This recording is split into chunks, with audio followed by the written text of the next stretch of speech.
guys, it's Mask Monday and I'm here looking particularly gruesome. I've woken up this morning feeling you know, I'm not exhausted, which is good because I've had some rotten night's sleep lately, but I'm not full of the joys of spring either.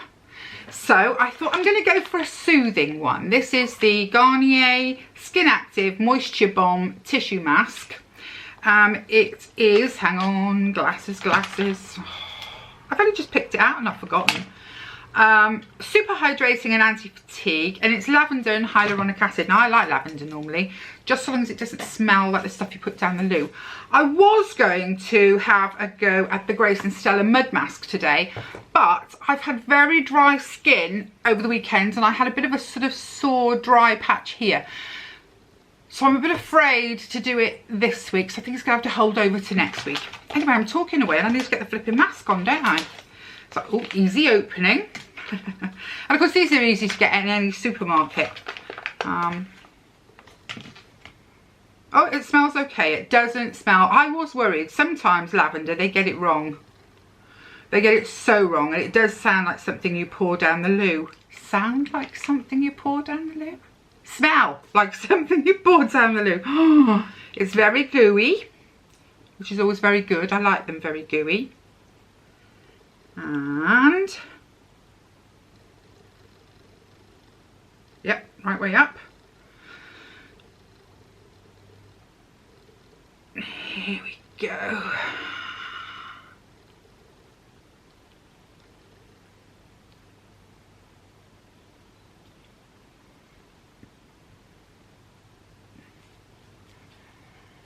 Oh, it feels nice. It does feel nice. The paper that it's made of is soft. Some of them I found are almost, what's the word, rather than being slimy, which this is, which sounds horrible, but you know, are almost, there's like a texture to them, like a, yeah, I can't explain that properly, but some of the cheaper ones have a sort of a texture to the paper that I'm not so keen on. So that's gone on beautifully. So there's me looking like the bomb.com, but far more traditional, not gorgeous like I did last week. I was blown away by that one last week. And I sort of wished I could wear it down the shop so it looks so glam. So it's on. Stop talking about it, it's on. So what's been happening? Right, well, I had some good news. I went to the opticians on Friday, I went to the opticians. As you know, I wear contact lenses. I've got very, very bad eyes. I mean, very bad eyes. I try to explain it to my daughters sometimes and they have no idea what I'm talking about, but they are, you know, so bad. And many, many moons ago, when I went for my last contact lens checkup at a different opticians, it must be said, they said to me, oh, your right eye, which is my worst eye, and it is also my dominant eye, is at the limit now for contact lenses.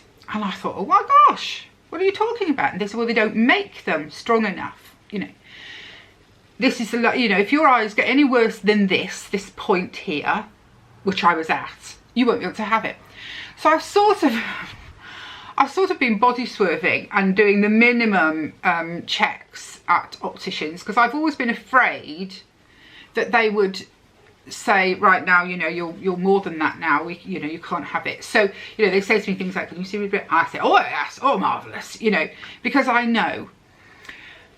But it's got harder and harder this last few months, I would say, to see, because these are set for distance. So I'm safe to drive, watch the telly, watch my kids and the grandchildren in the park. I felt that the distance was the most important thing. So my nearsightedness has got worse, and you've seen me, you know, constantly fumbling for glasses and things like that. Anyway, I decided I would go and see a new optician, and so I did. And this is what I did on Friday. Now, it turns out my eye had worsened by 0.5, which is not huge, but I thought, oh no, he's going to say I can't have contact lenses. And it turns out they now do them, that will do, you know, the extra that I am. But even more than that, he said, have you thought about varifocals? And I said, well, yeah, I mean, so many moons ago, we're probably talking 20 years ago, I got persuaded to try them. But back in the day, you had to put them in the right way up, right? You couldn't put them in the wrong way up, because then everything would be, whoa, you weren't seeing right. And I could never perfect it because I am so limited by my eyes. I could never get it right. I mean, when I was in the opticians and he put them in, I was like, wow, this is brilliant. But the first time I tried to do it myself, you know, it'd be off, twisted this way, twisted that. It was pointless. So I'd said at the time, no, it doesn't work for me. And ever since I've said, no, it doesn't work for me. Never thinking about the fact, now this is my stupidity, guys, never thinking about the fact that, of course, science moves on. And it was a lady on my channel, I forget your name right now, I'm so sorry, I should have written a note, who said, oh, I have the same problem as you, and I have different strengths in each eye, or, you know, one does distance and one does near too. So when I saw this new optician, I felt comfortable saying to him, you know, I've thought about it. And he said, oh, no, you need varifocals that do the same thing but better. And I said, what do you mean? All innocent. So basically, I'm going to have contact lenses where the one eye will be good for the distance and the other eye will be good for close up. And somehow the clever old brain can figure out the information that it receives from your two eyes to give you virtually 20/20 vision with the lenses. I'm so excited. I literally have no words. I am so excited. So he says it takes a while to get used to them. They won't be arriving until, because of COVID and everything, there's a bit of a delay on getting deliveries in. And of course, my eyes being as poor as they are, they don't carry them in stock for eyes as bad as mine, which I knew that was going to be the case. But on the 30th, so it's still almost 2 weeks away. Exactly 2 weeks? No, almost 2 weeks away. I will be going back and having those fitted, or I mean, I'll be putting them in myself, but they'll be making sure they work. And I presume I've sort of got to work up to wearing them full time, because he said some people find they feel a little drunk with them in. And I know that feeling, because if I ever get my lenses the wrong way round, which I've done in the past, I've got confused as to which was which. And as I say, when you can't see it, it's very difficult to see the print on these things. And I know within literally, you know, a nanosecond, I'm like sort of, whoa, the world went crazy there. So possibly it's like that for a bit. And it takes a little while for the brain to get used to. He said some people just snap, they get on with them. And other people it takes longer. But I'm willing to persist, because the thought of not having to have 300 pairs of these blinking glasses around the place, and being able just simply to read a book, pick up and read a book without finding a pair of glasses, is really, really exciting. He said I'll probably still need something like that for fine work. So when I do my sewing, you know, and I'm threading needles, but then most people do. So yeah, I'm pretty thrilled. That was bonkers great news. I'm trying to think. Oh, in other news, I weighed this morning, as I said last Monday, I think, you know, you always have a thumping good loss in the first week because it's mostly water weight, and sure enough, so I'm 196 this morning, so that means I've lost 9. It's not, yeah, 9 in the week, 9 pounds, but it's not real weight. I wish it was, but it's not real weight, it's water weight. But I'm still thrilled, you know, that's 9 pounds I'm not carrying, even if it is water weight. I had a little bout of the keto flu on Friday, Saturday. I could not sleep, not for love nor money.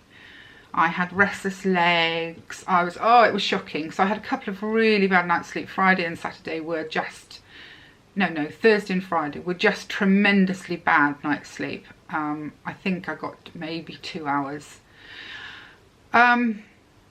And that came along with a little bit of stomach upset and a little, bad headache. And so, they call it the keto flu or the low carb flu. It has as much to do with detoxing from sugar. So whether it's the keto aspects of what I was doing, or just the fact I might have felt exactly the same if I just stopped sugar and gone on a, you know, a calorie counted but say, you know, vegetable diet. Because of course carbs are sugar, but I'm through that and out the other side. So that's a delight. You know, you have a couple of days of feeling truly shocking, but as I say, I think it's the sugar detox more than anything else. So I'm feeling far more, yeah, the headache has gone, the legs are settling down, and last night I had a good night's sleep. I had a good 8 hours sleep, which is just, oh, you know, I needed it. So as I say, I woke up this morning not feeling exhausted, but just feeling a bit blur. You know, you look out the window and you think, oh gosh, you know, how much longer can this lockdown go on? And of course, in the papers over the weekend, you know, there's a suggestion that this extent, this level of lockdown for the country is going to go on until the end of February, beginning of March. It's got old now, hasn't it, ladies? I mean, the first time around there was a little bit of novelty to it. We didn't really know what was going on. We were a bit confused by it, but it was, you know, this summer, spring, summer. And if we were lucky enough that our jobs, you know, even if we were furloughed, you know, it wasn't too bad. We sort of made the best of it and had this sort of novel period where people spent a lot more time with their children. And, you know, the second time we sort of, we grinned and bore it. We were like, oh, okay, all right, you need to do it again. But to get Christmas, to be able to have a Christmas, well, I suppose we'll do it. But this time it feels like, I mean, obviously, it's to save lives. It is to save lives. But that's like an out there idea.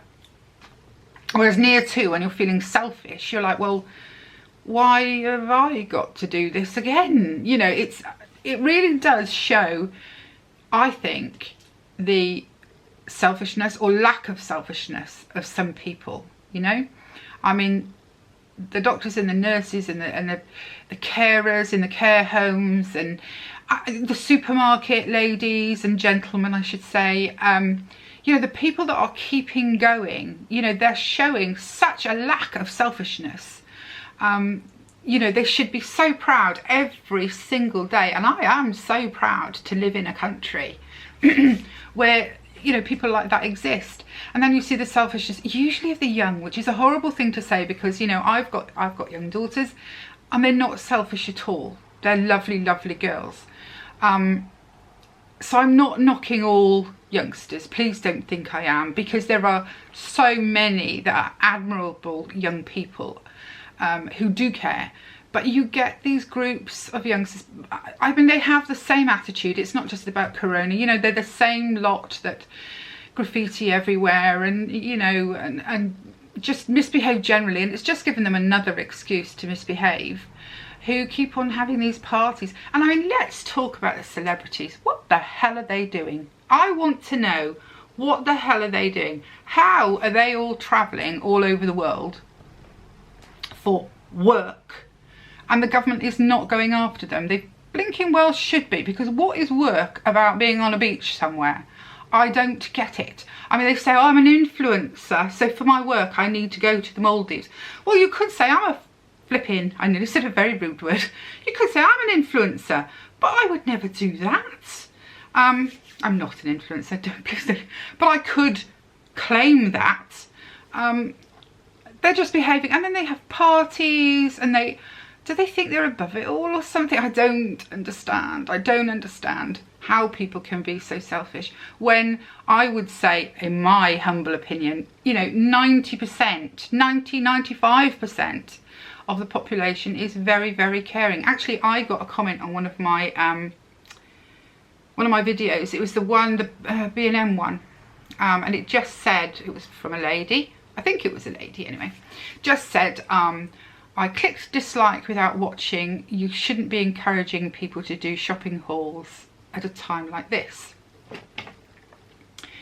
And initially I thought, oh, ow, oh, that's not nice. But then I thought, you know, she has her point of view, and it's absolutely right. I happened to go to B&M and I did buy a lot of food, but I did buy non-essentials. I'm holding my hand up.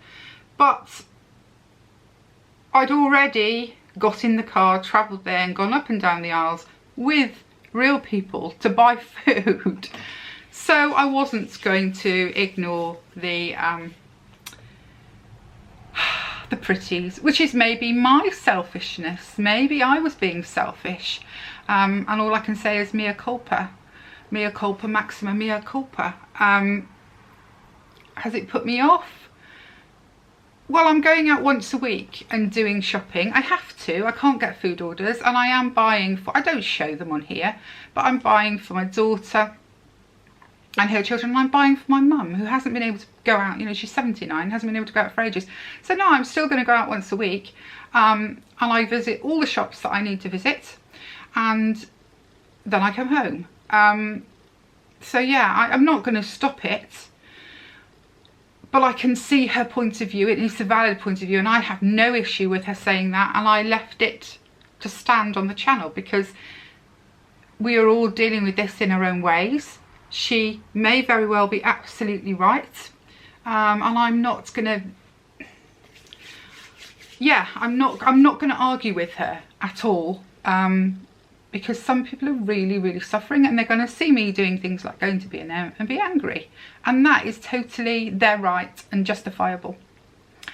But I would like to say I am medically exempt from wearing a mask because of a condition that I have.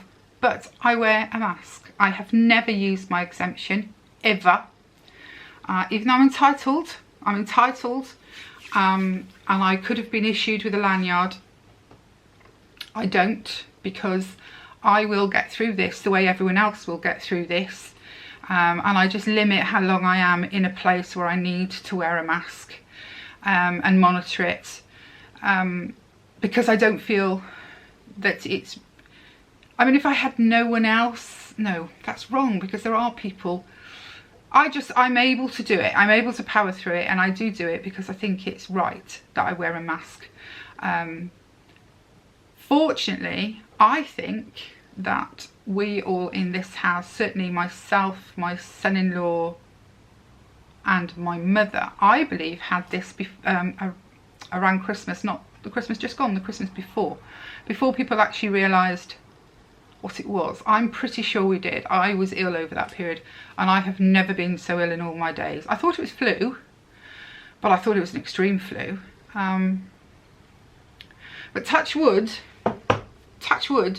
none of us so far have got it. Now, my son-in-law has to go to work. He works every single day because he runs a garage, and you've got to keep the vehicles on the road. You have to keep all sorts of vehicles on the road, and he has contracts with delivery companies and things like that, so he can't say to them, oh no. So he's worked all the way through. It has never made a difference to him.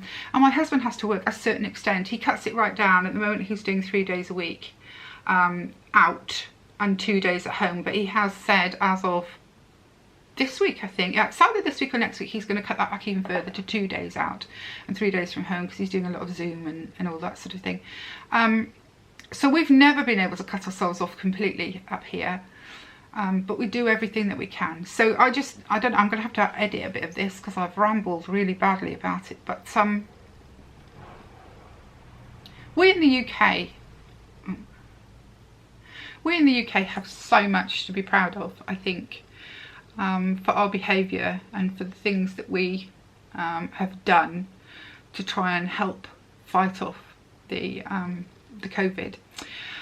Somebody asked me how my husband had managed to have the injection. I have to say my husband is quite a bit older than me. Not that he ever admits it, but he is quite a bit older than me. So where we live, they are on the ball with the injections, and I mean really on the ball with the injections. And my county has done tremendously well. Funnily enough, my daughter, Jamie, her doctor's is in a different county to mine because we live on the border, and they've barely started in her county. They have barely started, but my county, super efficient. And as I say, because of his age bracket, he qualified. I don't know when I will qualify, not for a long while I wouldn't think, because I am a lot younger than him. But we didn't jump the queue or do anything. Not that I think the person was suggesting it, but they were just curious how the heck. And it does make me think, because sometimes I read in the paper that it says things like, you know, the government are just rolling out the injections for all the, I don't know, over 80s or something. And I think, hang on a minute, my husband's not over 80. So yeah, it's just county by county, isn't it? It's how they're handling it. And my county happens to being so efficient, it's beyond. I mean, I'm very grateful for it, it's marvellous. But that's how he's managed to have his. And I have no idea when I'll have mine, but I wouldn't think it'll be for weeks yet. I've been doing quite a bit of online shopping in the sales, finally. I tried not to this year. I tried to, because I'd gained weight and so on. I thought, oh no, don't do it. But there are certain things that I've been seeing on sites and thinking, oh, I really like that. I'd really like to try that. So I've finally given in and ordered some, but I think the fit is going to be an issue for me to try them right now. I still will, you know me girls, I'm not bothered if boobies are showing or whatever on the channel, because we're all friends. But I think I'll be looking at them less about fit and more about, do I feel this suit me? Do I feel there's something that I would want to wear in a month or two once I've lost weight? Because some of them were such epic bargains that you just think, I really like it. I've looked at that I don't know how many times. The price is brilliant. By the time I've got the weight off, it won't be available. So should I try it or not? So I will be. So other things I'm slightly more dubious about, because I don't know about you, but some of these websites, honestly, I can't remember which one of the websites. I think it might be Monsoon. I think it's Monsoon anyway. I've used a model who is absolutely stunning and thin. Of course she's thin, she's like Twiggy. But what cracks me up is they've put her in like a black boot, like a construction worker's boot, you know, black, shiny, or sort of like policemen used to wear the black boots. But her feet must be like an epic size. They must be like a 9, an 8 or a 9 or something, because there's this beautiful, stunning, beautiful, skinny girl, and she's got her foot towards the camera as well, which is like a bad angle anyway for making it. And her feet look like clown's feet. Go and have a look, ladies. It makes me laugh every time I see it. But then I am pathetic that way. This can come off now.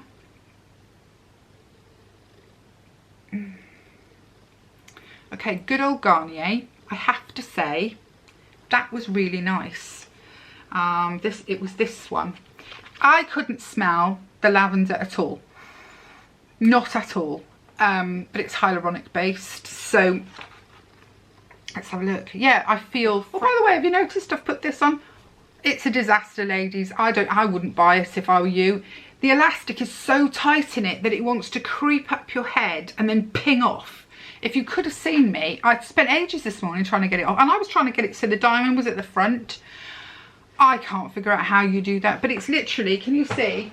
It's sitting high, it's creeping all the time because the elastic is just way too tight. The ones I normally use, the hair wraps I normally use, don't have elastic in at all. I mean, maybe I could cut the elastic in it. It depends on whether it's, you know, just in a channel on it or whether they've sewn it.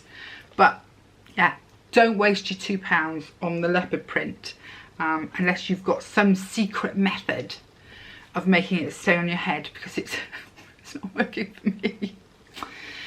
Anyway, I'm trying to think what I've got to do. I've got a few videos to plan out.